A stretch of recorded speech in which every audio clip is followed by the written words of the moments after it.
আমাদের দেশে হবে সেই ছেলে কবে, কথায় না বড় হয়ে কাজে বড় হবে।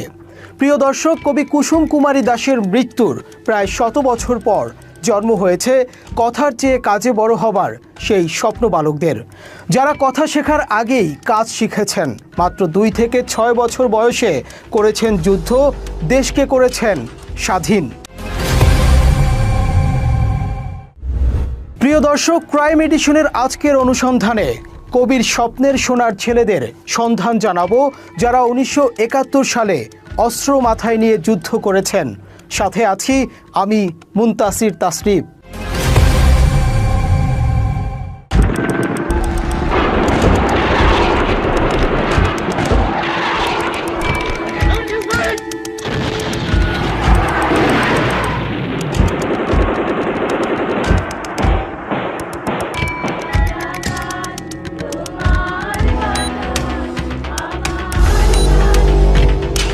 উনিশশো 71 সালে মুক্তিযুদ্ধের সময় মোট 11টি সেক্টরে বিভক্ত হয়ে বাংলাদেশের মানুষ পশ্চিম পাকিস্তানের বিরুদ্ধে যুদ্ধ করেছিল। সেই যুদ্ধে 11 সেক্টরের বাইরে আরেকটি অঘোষিত সেক্টর ছিল, সেটার নাম কলকাতা সেক্টর। আওয়ামী লীগ নেতা শেখ মুজিব স্বেচ্ছায় পাকিস্তানের হাতে ধরা দেওয়ার পর আওয়ামী লীগের প্রথম সারির সব নেতা চলে গিয়েছিল ভারতে, যাদের কেউ মুক্তিযুদ্ধে অংশ নেয়নি।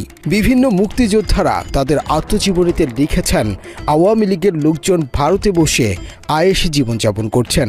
কারো কারো বিরুদ্ধে কলকাতার সোনাগাছিতে পতিতালয়ে নিয়মিত যাতায়াতেরও অভিযোগ রয়েছে।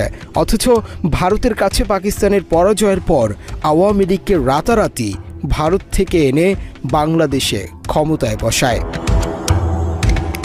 স্বাধীনতা যুদ্ধ না করেও উড়ে এসে জুড়ে বসে মুক্তিযুদ্ধের বিজয় ছিনিয়ে নেয় আওয়ামী লীগের নেতারা।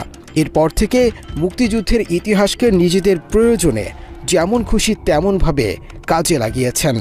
মুক্তিযুদ্ধের ইতিহাস বিকৃত করেই 2024 সালের 5ই আগস্ট পর্যন্ত এদেশের মানুষকে শোষণ করেছে আওয়ামী লীগ। আওয়ামী লীগ পালিয়ে গেলেও তাদের রেখে যাওয়া ধ্বংসস্তূপ থেকে এখনও উঠে দাঁড়াতে পারেনি এই জাতি। আওয়ামী লীগ মানেই মুক্তিযুদ্ধ, আর মুক্তিযুদ্ধ মানেই আওয়ামী লীগ। এই সূত্র কাজে লাগিয়ে চালানো